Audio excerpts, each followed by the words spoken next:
안녕하십니까. 머니볼의 문화일보 야구기자 정세영입니다. KBO 리그에서 1월은 치열한 연봉 협상이 펼쳐지는 시기입니다.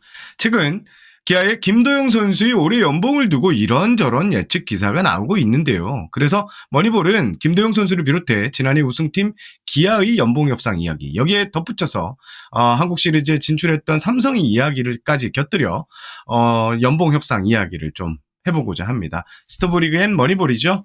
이제 스토브리그도 막바지에 접어들었습니다. 그럼 제가 준비한 이야기 하나씩 풀어보겠습니다. 5만 구독자가 눈앞에 보입니다. 구독 버튼을 눌러주시면 간의 수공업 방송이죠. 머니볼에 큰 도움이 됩니다. 부탁드립니다. 그럼 제가 준비한 이야기 시작해보겠습니다.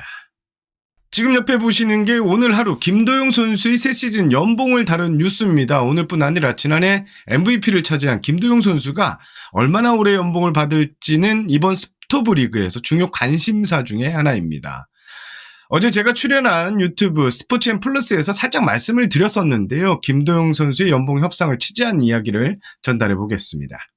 김도영 선수의 올해 연봉이 관심을 끄는 것은 지난해 김도영 선수 성적이 30, 30을 달성하는 등 워낙 압도적인 모습을 보여줬기 때문에, 그리고 리그 MVP도 차지했죠.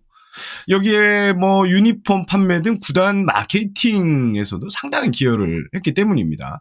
일단 기아와 김도영 선수의 연봉 협상은 다른 선수들의 협상을 마무리하고 좀 더 디테일하게 접근하겠다는 게 양측의 입장입니다. 그렇다고 해서 양측이 아예 협상을 안 한 것은 아닙니다. 제가 취재해 본 바로는 서로가 원하는 금액을 교환한 것으로 알고 있고요. 차이는 확실하게 현재 있는 상황인 것으로 보여집니다.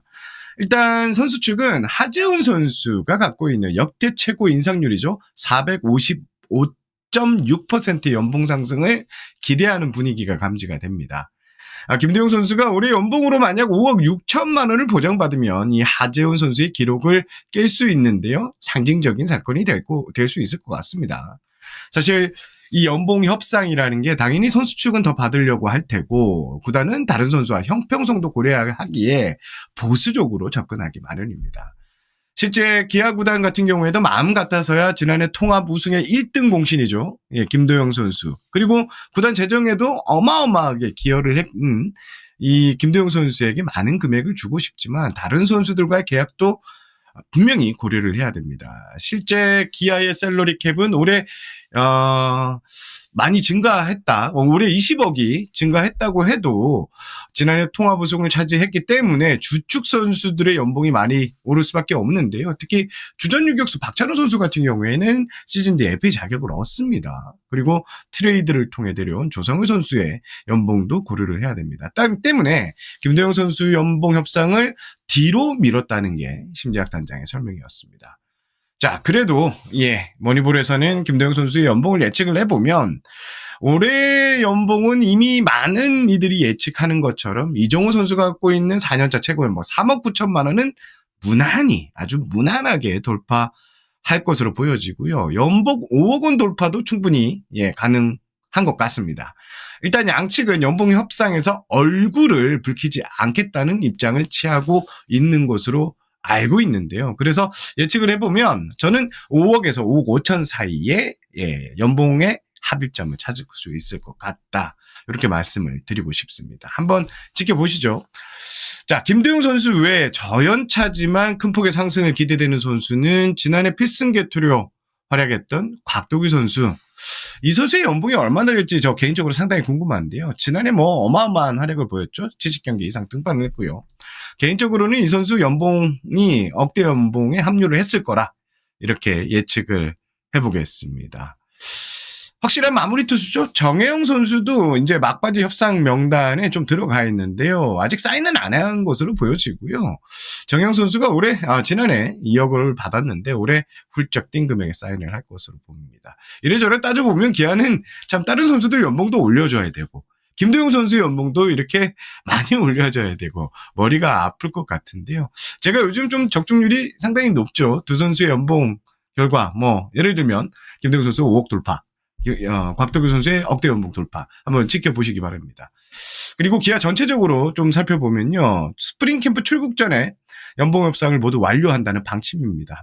모든 구단이 그렇습니다. 그런데 기아는 좀 더 긍정적으로 바라보겠다는 입장을 전해왔고요. 현재 제가 알기로는 90% 이상이 진행된 것으로 알고 있습니다. 지금 가장 고민이 심한 게 심재학 단장일 것 같은데요. 실제 심재학 단장과 통화해서 머리가 조금 아프다. 이런 만만치 않은 협상 테이블에 대한 고민도 털어놓기도 했습니다. 제가 분명하게 말씀을 드릴 수 있는 것은 올해 기아 연봉 협상은 스프링 캠프 전에 모두 마무리될 것으로 보입니다. 그리고 연봉 협상 결과는 김도영 선수와 협상이 마무리되는 시점에서 일괄 발표할 것으로 보입니다. 많은 팬분들께서 삼성에 대한 이야기를 많이 주셨는데요. 삼성 연봉 협상이 궁금합니다라고 질문을 주셨고, 제가 어제 스포츠 앤 플랩스에서 삼성 얘기를 좀 했습니다. 그래서 좀 더 디테일하게 이야기를 듣고 싶어 하시는 분들이 계셔서 제가 전달을 좀 드리면요. 일단 막바지 협상 단계 맞습니다. 제가 확인을 했고요. 거의 다 마무리가 됐습니다. 일부 몇몇 선수들과 협상만이 남았는데요. 삼성도 기아처럼 일괄 연봉 협상 결과를 발표할 예정이라고 합니다. 구체적으로 어떤 선수가 얼마를 받았다 이렇게 말씀은 드리진 못하겠는데요. 하지만 취재한 내용 좀 특색 있는 점을 말씀드리면 일단 협상 과정에서는 큰 의견 충돌이 없고 선수도 납득할 정도로 구단에서 신경을 아주 많이 쓴 분위기입니다. 올해 삼성의 연봉 협상은 좀 특이점이 있습니다. 올해는 잘한 선수는 더 주고 못한 선수는 더 깎는 시스템으로 조정했는데요. 과거에는요, 조금 올려주고 조금 깎는 구조였는데 올해는 이게 좀 변했습니다. 그래서 지난해 이제 활약을 했던 김영웅 선수, 제가 사진도 띄워놨죠. 이런 어린 선수들의 활약을 인정을 하고 더 주려고 했고요. 또 못한 선수들에게는 또 과감하게 못한 선수들의 그 활약의 평가를 이렇게 했다. 이런 이야기를 들었습니다. 그리고 여기서 그치는 게 아니라, 잘한 선수들, 이 젊은 선수들 잘했는데 여기에 또 옵션을 좀 추가로 넣어서 동기부여가 좀 되도록 했다는 게 이정렬 단장의 설명이었습니다. 자, 다시 한번 말씀드리지만 삼성의 연봉 협상은 이제 거의 다 왔고요. 잡음 없이 모두가 수긍하는 연봉 협상을 하고 있다.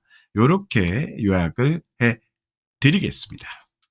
자, 오늘 영상은 여기까지 하겠습니다. 제가 가족들과 여행을 조금 길게 다녀올 예정입니다. 그래서 당분간 상동 스튜디오에서는 방송은 좀 힘들 것 같은데요. 해외에서 제가 짧은 영상으로나마 여러분의 질문과 답변 정도를 소화해보도록 하겠습니다. 저번에도 말씀드렸지만 정세영 기자가 대신 질문을 합니다. 이런 코너를 올해부터 정식으로 운영할 예정인데요. 예, 많은 기대해 주시고요. 예, 현장 제가 놀러 가서도 휴가 중에도 머리볼을 크게 신경 쓰겠다는 말씀 드리고 싶습니다. 이만 영상을 마무리하겠습니다. 저는 문화일보 야구기자 정세영이었고요. 나가시기 전에 구독 버튼 한번 눌러주시면 새해 복 곱절로 받으실 것 같습니다. 진짜 마무리하겠습니다. 시청해 주셔서 감사합니다. 다음 영상에서 찾아뵙겠습니다. 안녕히 계세요.